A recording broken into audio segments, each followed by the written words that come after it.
Well, while teaching this year at FDIC, Chief Westridge and I stumbled onto a lot of different airbags during the peel and peaks, such as this one that the students exposed on the C post. You can see the air cylinder right there and the bag components. And the reason we're talking about this is because of the danger that presents to us in the modified dash lift or any dash displacements. We're used to seeing the air cylinders in the C posts, the roof rails, seatbelt pretensioners, even in the seat backs.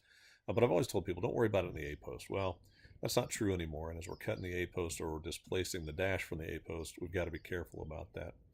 We'll find airbag components in the A post sometimes, which you can cut, just the bag itself. But the cylinder is what we're worried about. And these cylinders are anywhere from 4,000 to 14,000 psi.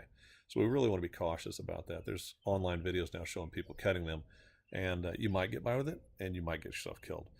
So before we get too deep into that, let's look at the actual dash displacement. And for that, we're going to turn back the time just a little bit and talk to a guy from Fisher's.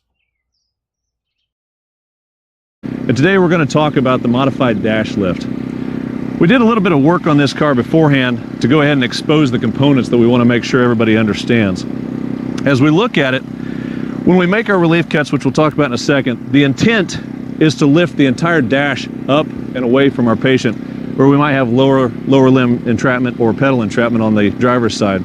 And the key component that we're looking at is this transverse beam that runs from side to side, from A post to A post, just under the dash. Now in newer cars, we're starting to see that the dash is just clipped into place and that the transverse beam might not be bolted through like it is on this car. But in most, we're still seeing this bolt through. So if we don't capture this connection point and lift up and away, we'll really just be displacing a lot of plastic here and not really accomplishing what we want in the time that we want to accomplish it. So what we're going to do is take step by step and go through each of the different cuts and show them as we go. But what it'll be, the A post has been completely removed in this example. In an upcoming segment, we'll show the entire operation without any of this clearing done beforehand. But what we need to do is chunk the A post. We're going to take about a 4-inch section out of the A post. If we don't, as the A post starts to move, it can jam up on itself again. So we've got to make sure that that's eliminated so it doesn't jam on itself. We're going to make relief cuts at the bottom of the A post. We'd like to make this as thorough a cut as we possibly can. And then we're going to come up and cut the frame rail itself behind the shock tower or the strut tower, but before the firewall. In this particular car, it gives us a little space here that we'll be able to do that and make that cut through and through if we can do that as well.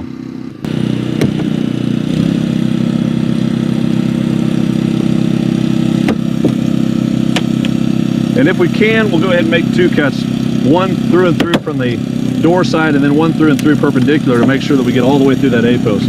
If we don't make that cut all the way or we can't access it, it will stretch that metal a little bit, it'll pivot a little bit, but it won't tear like we want it to.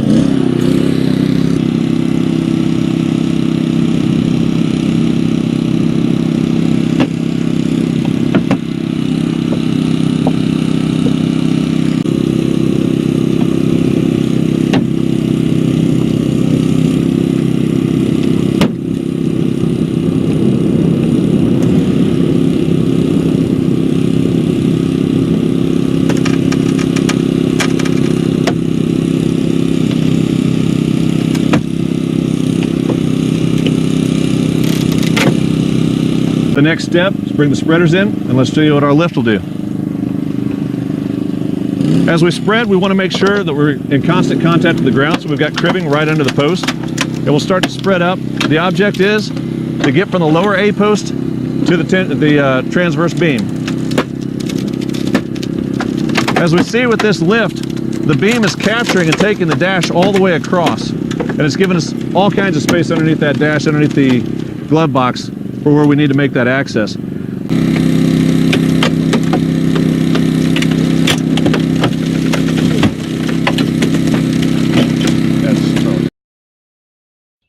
Well, as you can see, a lot of lift can be created this way, and we can get a lot of space in a very easy maneuver with just a few cuts. Now, an alternative to that is the no-cut dash lift, which is gaining its popularity and when done right is very efficient and a lot faster than the traditional modified or traditional dash lift. And that's where we kind of get into trouble. So let's take a look at a couple of different ways of doing the no-cut dash lift.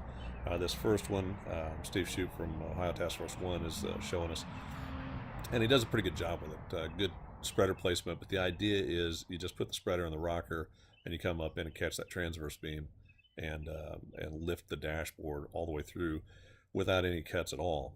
Now, one of the key components of this is you've got to have the space there that you're not worried about smashing the patient or hitting them with any of the plastic. As you can see on this second attempt, it's slipping off the rocker.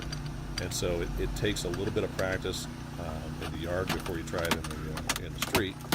But the key thing here is look at where the top spreader tip is going. No matter what you do, it's going to have to crash through that dashboard right at the right side or the left side, far side of the dash. And as you can see, Captain Taylor's having a little trouble, keeps slipping off the rocker panel, but we're doing a lot of damage right there underneath the dash. Now, if it works well and we get the spread that we need, great. But what we're not able to do is see what's behind that plastic. We don't do the peel and peek. We're not exposing what's behind there. Now, as we look at this next vehicle, you can see we're getting set up and there's plenty of room there, but there's no peel and peek taking place. In fact, in most cases, it's difficult, if not impossible, to do that. Well, here's what we're missing. Behind a lot of dashboards now are newer cars. They're actually putting inflation cylinders in that space right where we're doing our spread, particularly in the no-cut dash lift. And this is what we're worried about, finding these cylinders either in the A-post or in the A-pillar. Now let's talk about what happens when we cut them. As you can see here, here's one in a standard C-post, and when it's cut, boom, disappears. If you're on either end of that, it's going to be a bad day. Here's another one that's exposed that's being cut, and you get the same result.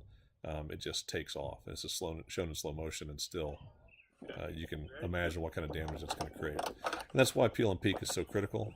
We just want to make sure that we're not changing how we do things, but we're going to expose these components and make sure that we're being safe. That's it. Just be aware that airbags are everywhere, and new car technology, it ain't new anymore. Thanks, guys.